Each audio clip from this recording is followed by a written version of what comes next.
Yeah, so we are removing the catalyst now. So that one is on our update. So also I've checked for the presence of thermostat, like I was telling you that I need to confirm. So I can see my hand finger enter full. There's no thermostat. If there was thermostat, I wouldn't be able to pass my finger too. So we look for Belgian thermostat and push for you. We can't find a new one and put. Then I will update as soon as the catalyst comes out. So open the catalyst as you can see. Uh, it's okay. It's not blocked. So we are taking it back. They will weld it back. So that one, your catalyst is root out now.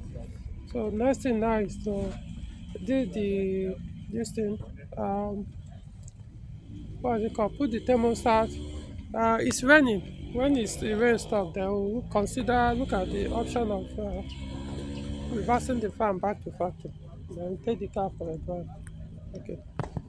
So the Okada just arrived now. This is the sensor. We're going to swap it now. The fan, I've done the reversal, so it's working as factory now. So we'll see what happens. So I'm mounting the catalyst. Then later on we'll build the cooling system before we go for a drive. Hopefully we'll see whether that loss of power will come up again.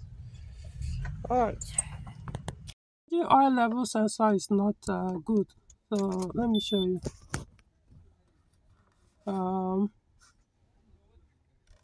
See this thing that is blinking is not supposed to show you the oil level, so the sensor is not good, probably broken.